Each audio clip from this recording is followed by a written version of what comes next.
I don't want this to come off like I'm kicking someone while they're down, but like this is an amazing wake-up call for you to realize that diversification of income in your business is one of the most important things you can do for yourself in gaining new skills and branching out in like all sorts of different directions and being able to pivot in a crazy time like this.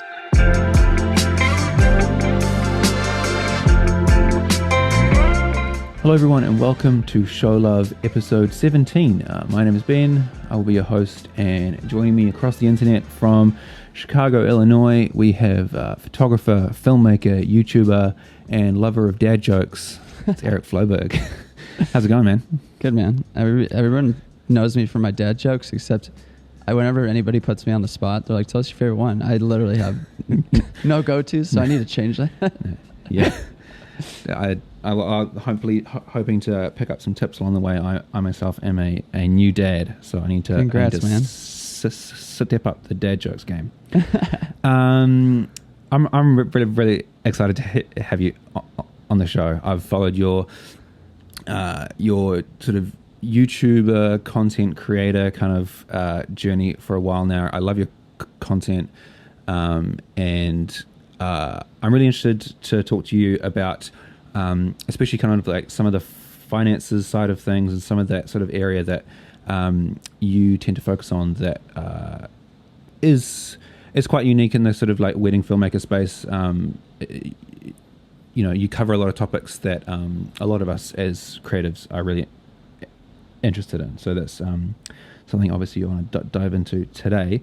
But just to start us off, would you mind giving us a little sort of elevator pitch on yourself as Eric Floberg, the photographer, filmmaker? For sure. Yeah, my name's Eric. I live in Chicago, Illinois, just kind of smack dab in the middle of the United States, one of the bigger cities. And yeah, I started with photography and filmmaking all the way back when I was a kid, dated back to seventh grade, kind of pinpointed it at a Spanish class project.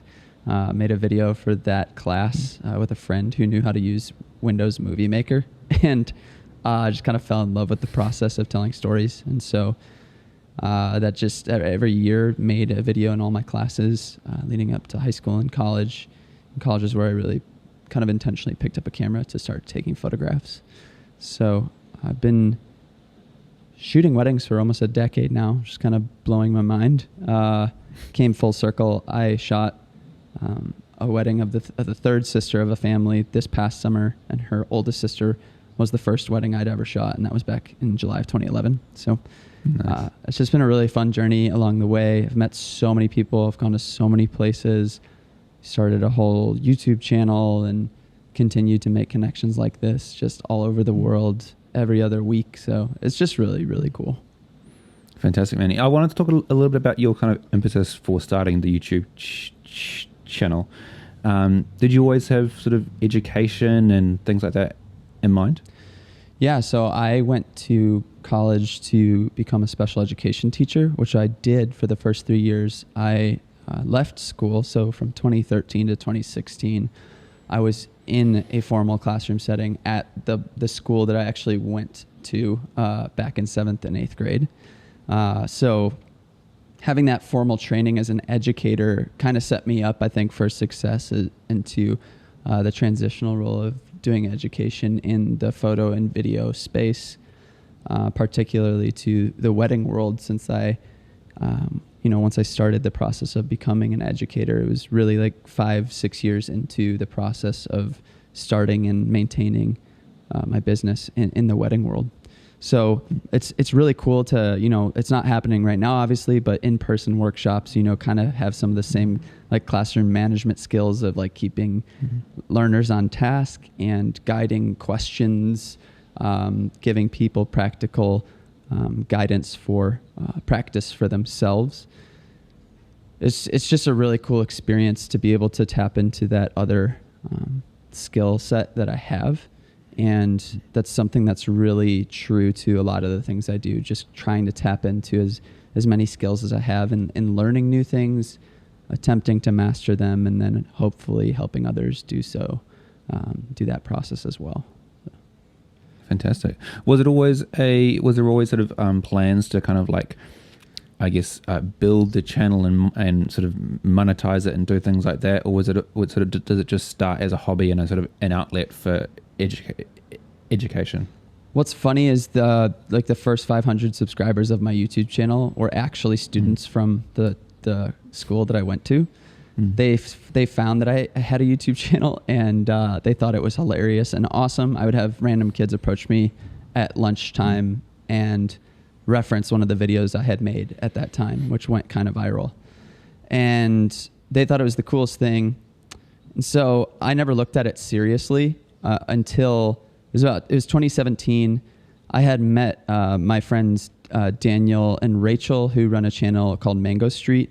This was back when they lived in Chicago. It was like an Instagram meetup. I met them, and I don't know, a year and a half later, I got a DM from Daniel asking if I could shoot a wedding in Thailand with him as a second shooter. Since Rachel has like severe food allergies, she couldn't do it. I was like, yeah, sure. Had never been to Los Angeles before. So that was my first trip to Los Angeles, my first time to China. And so that just like started a really awesome relationship with them. And in the process, it was right when they were starting Mango Street. And Mango Street's, like they have over 1 million subscribers now. Like they've hit it big in the YouTube world. Yeah. But I think it was in 2018, Rachel was back. Danielle and Rachel were back in Chicago shooting a video together. And Rachel, she was in the passenger seat, and I was in the back of the car, and she was just like, "You should start a YouTube channel." And I was like, I have like way too many things going on. I have a kid, full time on my business, all this stuff. And she was basically like, you should just do it. Just make a video and do it. So that was really all the motivation I needed, because I was seeing like the benefits of what their channel was producing, how like what opportunities it was giving them. So I was like, might as well give it a shot. Like I have the teaching background. I could probably do a few tutorials. Like I know how to do a double exposure in camera. I use a tilt shift lens all the time. Like creative things that I think people will resonate with. And then sure enough, those first few tutorials like got picked up by photo and video blogs, and like some of the videos hit the YouTube algorithm, and I started getting subscribers. And so at first it was more just like, this is fun and exciting and cool. I have no idea what it's going to turn into. And it still kind of feels that way. But it hasn't been until recently, like 2 years into it, where I'm like, oh, wow, this is actually like, this is a new business venture. Like this is actually giving me the ability to branch off into the education world. And it's really become half of my business now, which is mind blowing. Yeah, fantastic. That's really exciting, and I want to talk more about, I guess, all those kind of like sort of expanding sort of ventures of your various aspects of your business and how they all play together now. But before we kind of dive in on the main topic, I want to do a real quick gear nerd out. Yeah, because you recently sort of, I guess, upgraded to the Canon C200. And I wanted to hear about your feelings on that transition, and specifically around its use for filming weddings, how you feel about it. Definitely. Now, if I was exclusively filming weddings, I probably wouldn't have chosen the C200. The biggest reason I went with the C200 was its abilities, probably first and foremost. The step up of having log to shoot on, having raw cinema, raw light to shoot on. Those are amazing upgrades. I know I still like it, but previously I was shooting on the 1DX Mark II. And honestly, like that camera was everything I wanted and needed in a camera for filming weddings.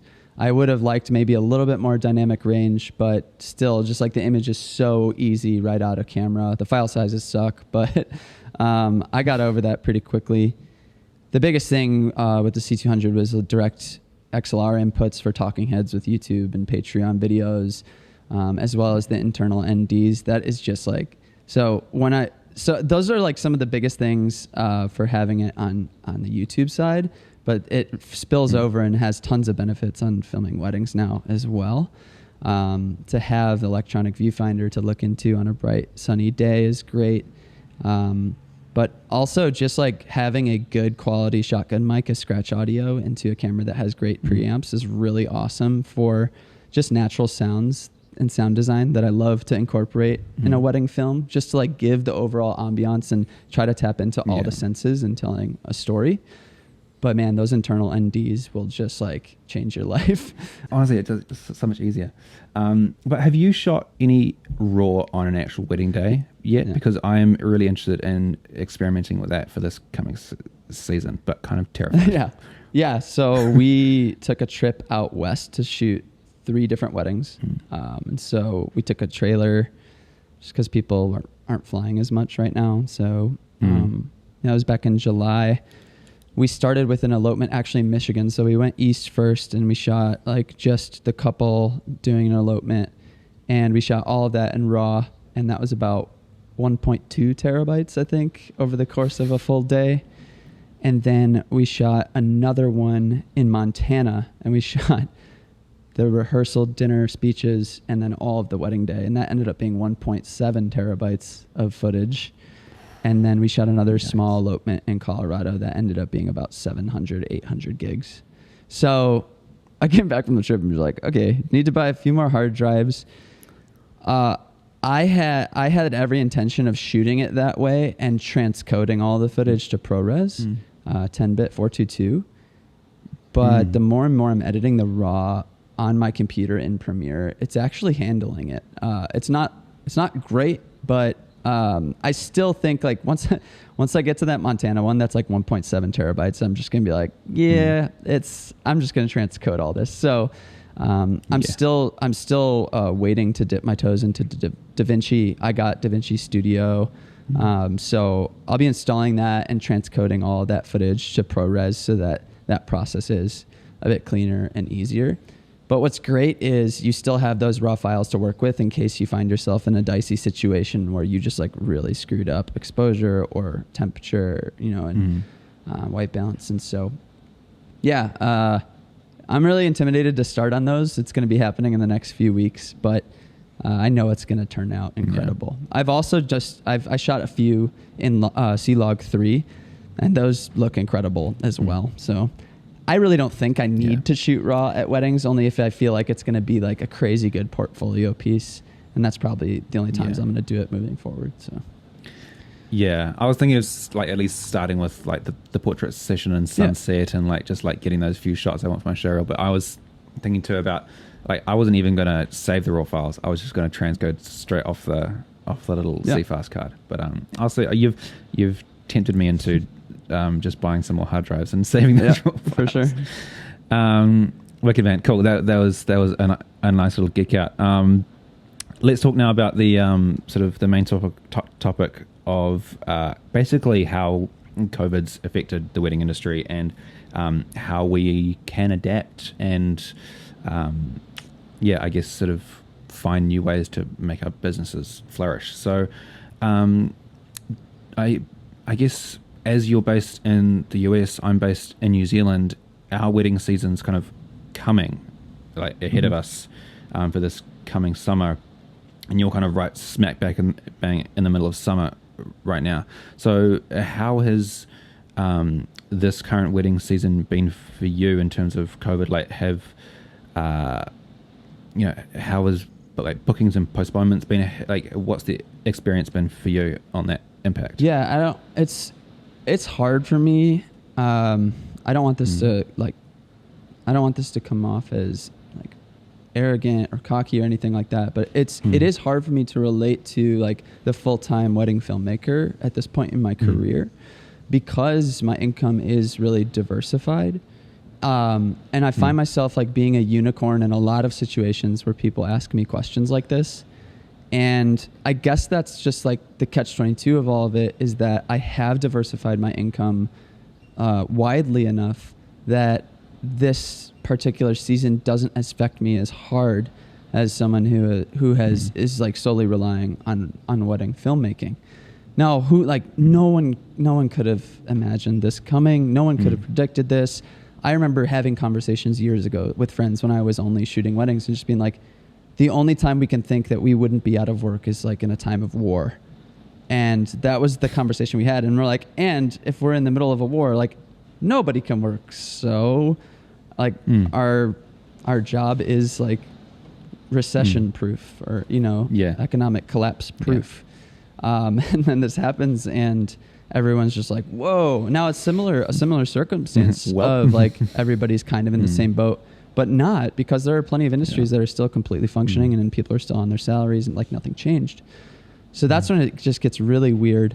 And I don't want this to come off like I'm kicking someone while they're down, but like this is an amazing wake-up call for you to realize that diversification of income in your business is one of the most important things you can do for yourself in gaining new skills and branching out in like all sorts of different directions and being able to pivot in a crazy time like this. Now, are we going to see something as wide scale, nationwide, worldwide like this in the next, like in the rest of our lifetime? Maybe not. Like there's a good chance we won't. Or maybe one more time or something. But like this happens on a personal level more than people know. And so like finding yourself in a circumstance like this on a personal level with your family or whatever circumstance is happening around you. So yeah, it's just so important to just be thinking that way. And so for me, it has just been not being afraid to pursue some of those other things and just constantly writing lists and getting creative about what I can do to make money. And it kind of goes into like the whole idea of like typical business negotiations. Like in a lot of the business world, people are constantly negotiating on prices and making deals. And it's often in the wedding world that in artists, circles, it's just like, this is my value. This is what I deserve to be paid. I will take nothing less, and everyone's finding themselves in a circumstance where they have no foundation to be able to do that right now. And so this year has been a lot of inquiries that are coming in my inbox. I'm just being like, yep. Like before we even talk about price, I just say like, yes, I will do it. We'll make it happen. Let's just figure out where we can meet in the middle on price. So getting into like weddings this year, I had 12 on the books. I had done 30 per year for the last handful of years, really. And I only wanted to do a dozen this year because of how much I was doing YouTube and branching into the education space. It was very intentional. And so I thought all of those were going to be either canceled or postponed. Half of them ended up being postponed, and the other half decided to either still do something this year at a much smaller scale or doing something small and then something large next year. So about 6 of the weddings I booked this year ended up still doing something. And then I got another handful of inquiries just out of the blue of people completely canceling their wedding plans and going and eloping. So that's not common for someone who's just starting in the wedding industry. Really, the only reason that happened for me is because I have an established business and portfolio, and my name is in a ton of places where someone who was looking to elope found my work, and wanted to try to book me for their last minute thing. But there are really strategic ways you can go about that if you're in any other realm of the wedding world, whether you're starting or 3-4 years in. You can get strategic on trying to find those people, whether it be advertisements online, getting creative with some sort of giveaway, like doing all sorts of creative things. Like one thing I love to talk about is like if we call ourselves creatives, we can't just strictly be creative about the artistic things we do, but like creative about the business that we run. And if you apply that same kind of creativity that you apply to your filmmaking, like you can do the same kind of creative, cool things with growing your business. You just have to sit down and think those things through, write them down, and see what you can execute and what's practical and what's reasonable. Absolutely. Totally agree. The last episode of this show I recorded with an Australian educator said basically the exact same thing, like saying like we are creatives, take that same creative mindset and apply it to the structure of your business as well. Like think differently. See how you can develop and change. I guess I had one more sort of question about I guess sort of the wedding photography and filmmaking side of your business before we delve into like other kind of aspects. So you pulled down to 12 weddings this season deliberately. The sort of the post-COVID wedding season, either whether that's 2021 or 2022, are you going to be doing anything differently with the wedding side of your business? Are you going to up the number of weddings? Are you going to not? Are you going to change your prices? how are you dealing with couples who are postponing to a potentially busier season? What's your kind of philosophy with that side of your business? Again, it's a scenario where I'm kind of the unicorn of the situation. I have the privilege to say to all my clients who want to postpone, hey, I will gladly do that. I'll rebook you next year. I'm not going to charge you a fee. I would just like to do this for you, help you and serve you, because I know this all sucks for everyone.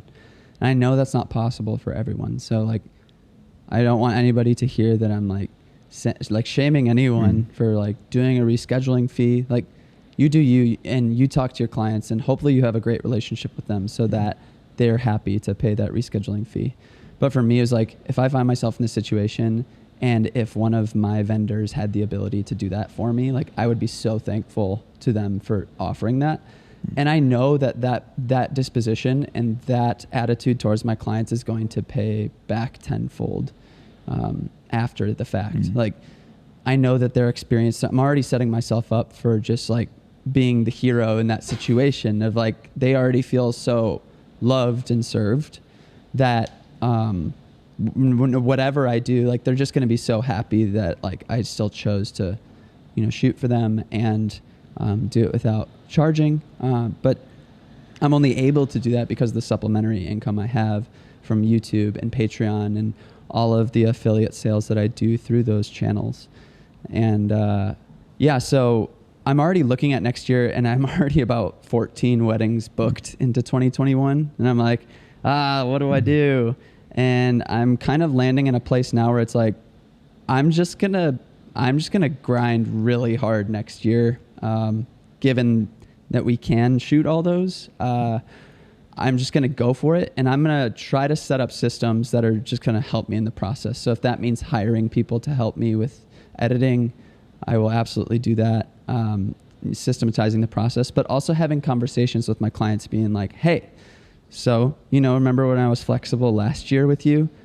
I'm just asking for you to be flexible with me this year. Things are going to take about twice as long because my workload is twice as much. So I hope you can understand. And I'm sure all of them are just going to be like, we totally understand. Take as much time as you need. Thank you. Thank you for, doing this for us. So that, again, that gives me the bargaining power later to be like, I need the time. And so that'll just relieve a lot of pressure in that circumstance.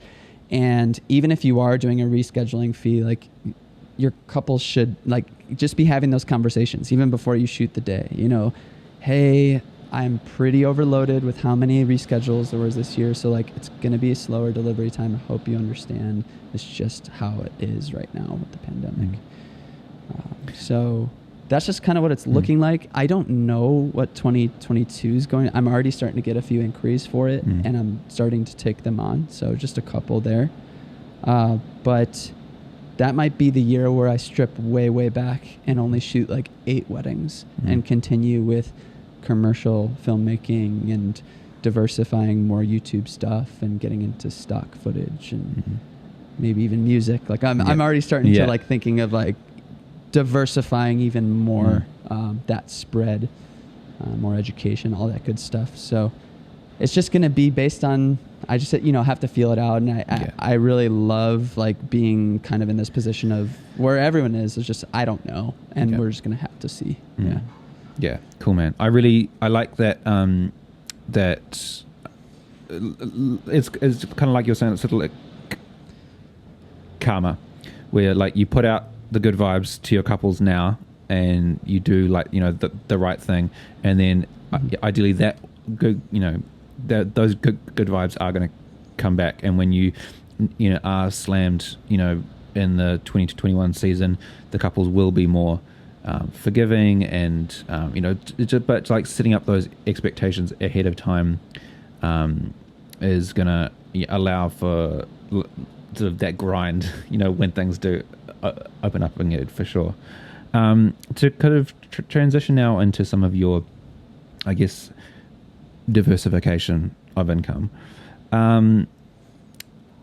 What's your kind of philosophy on that? And are you very deliberate on the kinds of places you're putting your time and your effort and the different types of income you're sort of searching after?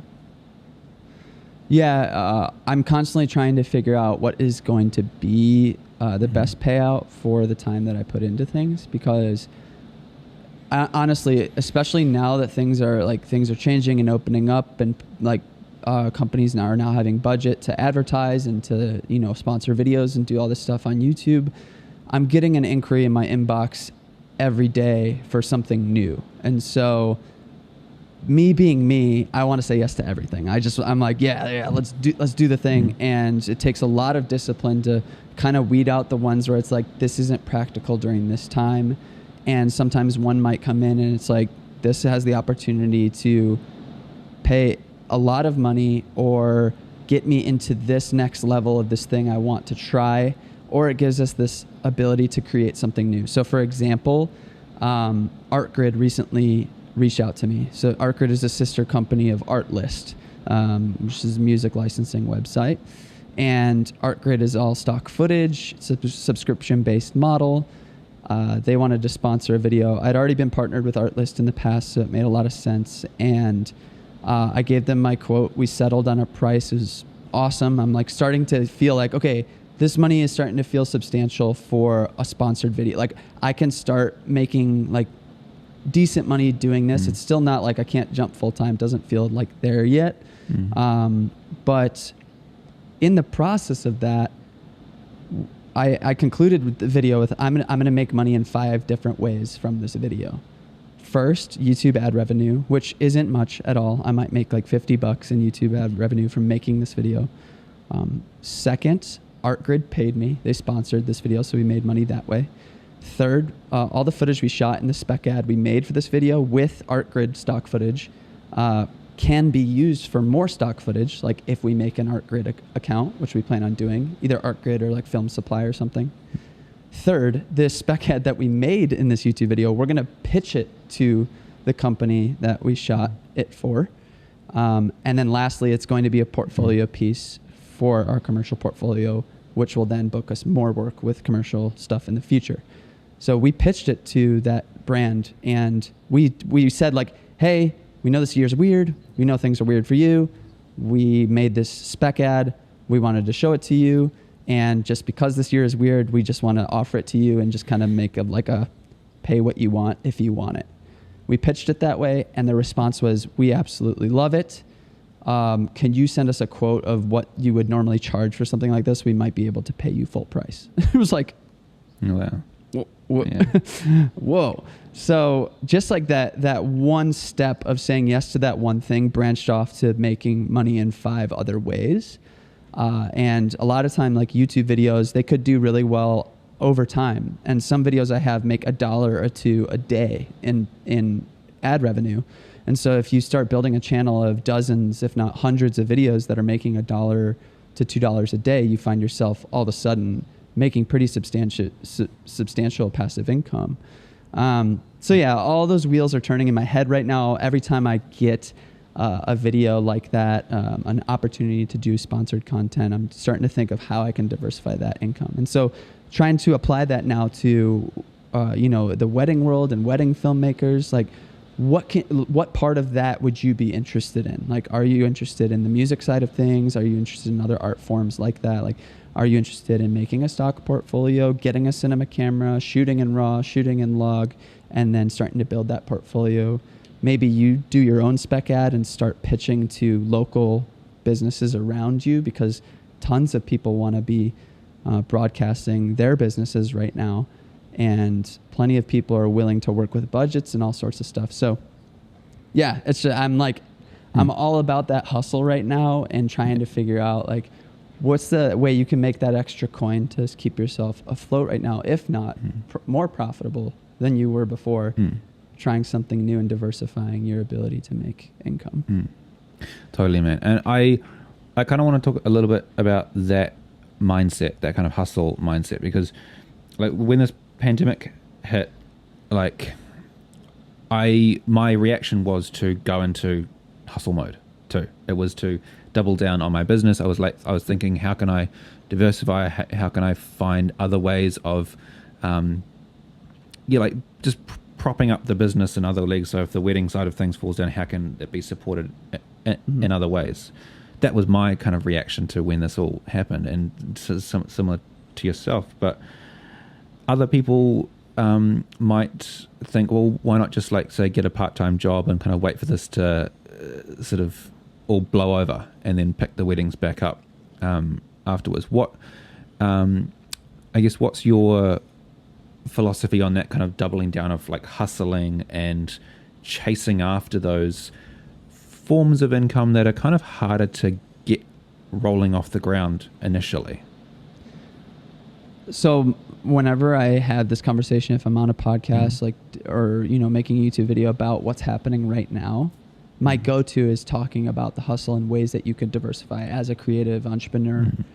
And all that is great because I think a lot of creative entrepreneurs lean that way. They lean in that direction. Like, I don't want to work for another person anymore. Therefore, I don't want to do the part-time job. But I want to be very clear in that there's no shame in getting a part-time job. If that is what you need to do to keep you and your family, or, you know, any other dependents you have, like, afloat, and your people, like the people you love, and yourself and your own stability, like you do that. Like, I really care, and I'm really passionate about seeing people get out of debt and not have like the burden of debt, and having that whole idea of financial freedom, and not eventually, as creative entrepreneurs, not having to work for anybody else, but being able to sustain yourself financially. But so many people fail to realize, like, so many people want to jump full time, especially coming from a part-time job. And so many people just struggle through it, and aren't willing to do the diversification of income, try something new, get the little side hustles to get the cash so they can keep building the wedding portfolio, all that. The way I did it, like, I had a full-time teaching job, and I was shooting 25 weddings in that year as well. So, like, I mean, busiest years of my life, but it helped foster and supplement my income so that I can invest in all my gear and get the thing going, and all without debt as well. So whatever, my biggest charge is, like, do whatever you need to do to financially keep yourself afloat, to continue to work down debt if you have it, or to continue to remain out of debt so that you can still be empowered coming out of this to be a business person that can make those decisions to invest in whatever you need to invest in to move forward. Absolutely. I guess because I watched one of your videos where you were talking about this subject, and you were talking about kind of the springboard out of this, like out of this time, what happens in 2022. And I think that kind of, obviously there's the kind of financial side of, obviously, if you like can, and you can still focus full time on your business, and that's still feasible. But I guess, like what you were saying in one of your previous videos, is that using this time as an opportunity, I guess, to do those kinds of things that when you're kind of busy shooting all the time, you don't have time to say make a spec ad or build a stock footage portfolio, and all those things that if you are putting in that time now, when things open up and budgets open up, you've got all that work sitting there waiting and ready to go, to, I guess, transition you to that next level, when the time comes, which I thought was a really nice and positive way to think about that investment in yourself and your business in a time like now. Absolutely. And I keep coming back to the idea, like, I'm getting really excited about getting more into wedding education, because we are about to enter a season of the most ripe opportunity for new people to get involved.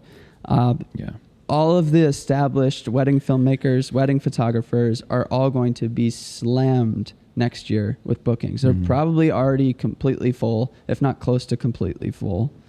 So who's going to fill in the gaps, Who's going to step in and say, no, I do have that date available. All of the 5 other people you reached out to who aren't, I actually am, And so are you going to be that person that can step in and take those new bookings, or find those people who are, new wedding clients that have a 2021 wedding. Like there is so much opportunity. So it's there's a light at the end of the tunnel for sure. Yeah, absolutely. I want to talk a little bit now about something you've mentioned a few times in the show already, but it's about negotiating your prices and your kind of philosophy on that. And whether it's wedding couples, whether it's commercial clients, whether it, like you mentioned about your spec ad that you sent and was like, pay what you want kind of thing. What's your philosophy right now? Because it is quite a hot topic, the sticking to your pricing as a creative and the effect that has on yourself as a creative, the effect that has on other creatives in the same industry. How do you go about, negotiating, dropping, adjusting your prices for your work right now? Yeah, so I've always been in the mentality of if you see an opportunity to shoot a wedding that's going to be a portfolio piece for you, if like you connect with the couple so well, if their story is just going to be really impactful, like it's going to be highly emotional, the scenery is going to be beautiful, like the connections you can make, whether it be vendors or people that they know who are going to get married eventually, like all those things are at play. And so you have to realize really passionate about this whole idea of marketing without marketing. Because I don't do any formal traditional marketing, really. Like I don't do any kind of advertisement on Facebook or Google ads. I don't care about website SEO. If I did, I'd probably be more successful, whatever. But all of my marketing is through the steps that I take of negotiations and booking weddings that I know are going to get me more work eventually. So a classic example of this is in 2017. I filmed a wedding in Yosemite. I knew that it was going to be a huge opportunity for a portfolio piece. I negotiated the heck out of it. I quoted them like $5,500. We ended up landing on like $3,500 with travel included, like huge price cut, barely making any money on the deal. But it ended up being a portfolio staple portfolio piece that probably made me $25,000 in the long run with more bookings based on people seeing that film, it getting passed around, it getting shared. And then that happened again this past year with one of my friends. It was when I've made 2 YouTube videos about these too. So, like if you want to go check it out on my channel, they're there. But my friend Mark, who is a wedding photographer, they only had a certain amount of money left in the budget for their wedding. They were like, we either go with you at this price or we go with no one. That's just where we're at. It was 3 months out from their date. I wasn't going to book it. So cool. I quote my normal pricing was at $8,500. We landed on something like $5,800, and probably one of, if not the best, like wedding films in my portfolio to date, and has now booked me a handful of 8,000 plus budget weddings just from that film. They saw the film and they wanted to go with me. Now, this is that part of the conversation now where that person comes in and says, hey, you shouldn't be negotiating your prices. This is hurting the industry. To that, I say, the people that came to me having seen Mark and Molly's film only saw Mark and Molly's film. They stopped searching for a videographer and they chose me at $9,000 without thinking about anything else. That is the power of you developing a brand and a skill set and films that touch people emotionally in a way that just like reaches into their soul, that makes them realize, no, I want to go with this person. And then like that stuff just kind of goes away. And so when people make that argument, it's a really tough thing to say and it's hard to hear, but it's like, if you're struggling to book work because people are undercutting your prices, you need to make yourself different. You need to make your voice different so that your potential clients are resonating with who you are, your story, and what they are going to benefit from booking you personally. And a lot of that, like most of my client interactions now, potential client interactions, if they ask about me, my first thing is my philosophy. I go right into philosophy. I say I'm different than almost every other filmmaker out there. I want to give you guys an experience first and foremost. I'm going to be with you for the majority of your day. Probably one of the people who's going to be around you the most. It would really suck to not like me. I want to be your friend. I want to be on your side. I will grab you by the shoulders and tell you it's going to be okay. I first and foremost want you to be able to experience your wedding day in the way that you deserve to experience it. So like setting them up with that kind of approach immediately makes people go like, wow, no, like nobody we've called so far has said that kind of thing. And then you get into legacy and this investment and like, this is why I cost what I cost. That's literally what I say. Like my price is above the average. I know that, but it's because I take on only a certain amount of weddings. I care that much more, and you're going to get a product that is that much better. And so like all of that wrapped into a nice package for them to see is what diversifies me from the crowd that's undercutting me in price, and why I can still book at the price that I have now at the $8,000 to $10,000 mark, and can consistently book at that place because of that differentiation. Absolutely. I 100% agree that there's definitely a case of making sure that those price reduction negotiations are all around jobs that are going to work for you. You know, it's got to be things that you want to like supplement that reduction with, say, the investment in your portfolio or the connections or things like that. There's got to be a trade-off there for sure. You know, it does have to work for you, and it can work for you in a really, really positive way. I've done the same sort of thing where there's been opportunities for something that's really going to work for my portfolio, and I don't want to let that job go, and so I do just make it happen. I guess there's the other side of the conversation. It's especially relevant to now, where it's like it's jobs that are less about the portfolio and more about getting the cash flow, and particularly whether it's I mean, I see it more in my, say, like commercial work now, when I'm dealing with commercial clients who've got, say, like reduced marketing budgets and things like that. Like, how are you dealing with those kinds of clients? And especially because, like, obviously commercial clients stuff are clients that potentially you keep going back to.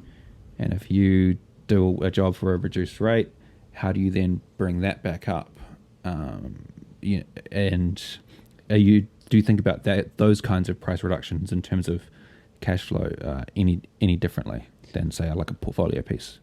Yeah, I mean, communication is the biggest component of all of that. And I've been having lots of conversations now with more negotiation during the pandemic, saying like, this isn't normal, just so you know, so that any kind of future work we do, like, this is your expectation of what to expect once some normalcy comes back.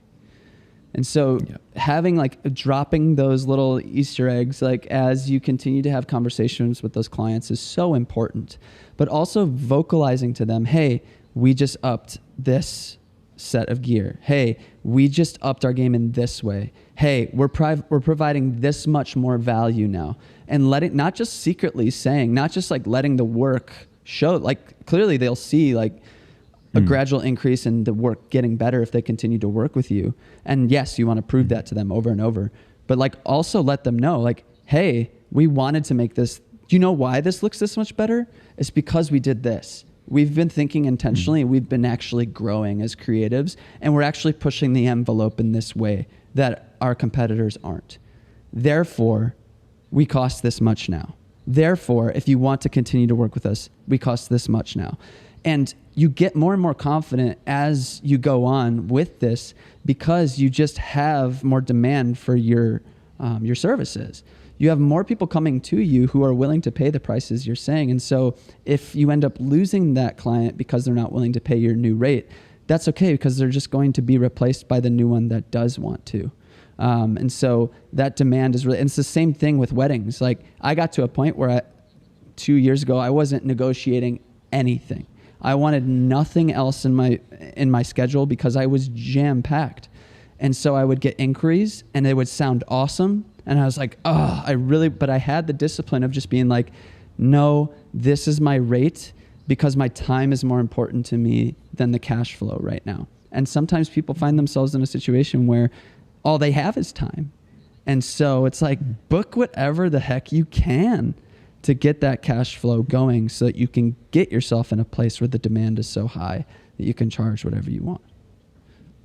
Yeah, I totally agree. And I think the key point there is communication, setting expectations, not just, I guess, dropping your prices and saying yes, like in a vacuum, like laying out exactly what you're doing, why you're doing it, what your kind of real rate is, what your real worth is, and then saying, hey, this is what I'm actually worth, but due to current circumstances, here's how I can help you. And then that then becomes a kind of like over-delivering message, and that then, rather than you just seeming like cheaper, you're still seeming just as expensive, just as valuable, but also a great human being who's helping out as well. And a really good way to do that too is to send an invoice with itemized things where you're crossing them out and saying, this is what I am doing for you. This is what it normally costs, and this is what I'm actually doing for you. And again, just that message of like, this is my real value, just so you know, so that when you get an invoice from me later that has more on it, you've already seen the line items. Why. Yeah, absolutely. 100% agree. Because people sometimes forget that. They're just like, sure, I'll do it for that because I've got the time. And they just write out the invoice for $500 and fire it through. And that's where the damage starts to happen. That's when you're not setting up those expectations and communicating clearly what you're doing and the decisions that you're actually making. And that I'm naturally that way, the latter, what you just said. And my studio mate and one of my best friends, Mike, he's been featured in some of my most recent videos. We're starting to partner on commercial work.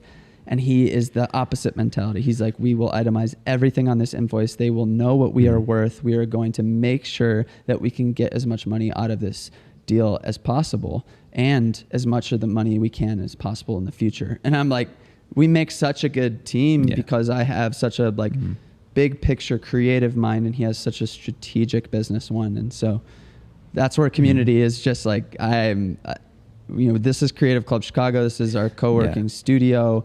Had months of not being able to work together. We're starting to finally trickle back in here. And I just can't preach it enough, like how much community can radically change this stuff for you. But even in this circumstance, in listening to podcasts and listening to other people who are experienced in the field, so important to be hearing voices and recommendations and hearing from people that do have the experience. Yeah, 100%.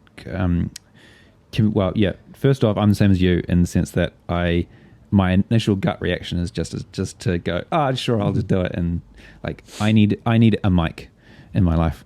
We all do. I'm slowly learning to think more strategically, think more businessy about these things, and fighting those instincts. I'm getting there. But I agree that community is incredibly important. It's the main reason I've kept this podcast up for over a year now. I haven't made a single cent on this podcast. No sponsors, no YouTube revenue, nothing. But for me, all the payback is in community. It's getting to meet people like yourself, growing my networks, and I've made money in other ways, like photographers and stuff who I've connected with on in my Facebook groups around my content are recommending me to their couples to be their videographer. So it all does pay back in much more nuanced ways than you might expect. And I guess to finish off the show now, do you have any kind of final advice for creatives who are like, okay, I've heard what you said. I want to double down in investing in my business. I want to diversify, but I'm scared at like the time it's going to take to build these things up and where my business might be several months down the road. Do you have any kind of final advice to a general kind of philosophy of diversifying your business? a traditional business model will require you to take out a loan from a bank and to indebt yourself financially to the idea and dream of having a successful business. As creatives in a world of technology, we have all of the power to do that with zero loan, and the only loan is our time. And so having that time, which is what so many people find themselves in a scenario of not having any work coming in, but having tons of time to make something, and just feeling paranoid and nervous and introspective and fearful of what others are going to think. If you use that time well and use it as an investment, that is what is going to pay back. That investment is so much stronger than any kind of financial investment. The financial investments can happen later down the road, but using your time in a strategic way now to build things that will last long term, most important thing for creative entrepreneurs. Fantastic. Wow, that was amazingly well said, and I think it's a fantastic place for us to finish up the show today. Thank you, Eric. My pleasure. For your time. I really, really appreciate it.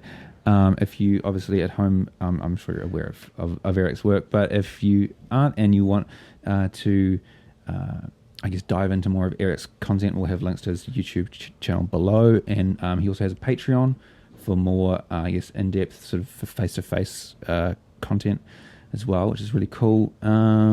Yeah, thank you again, Eric, for your time and coming on the podcast. It's really great to meet you. Following your work for so long, it's really cool just to get to chat and talk about things like this. Likewise, Ben. Thanks for having me. Awesome, man. All right, that's going to do us, guys. See you next time.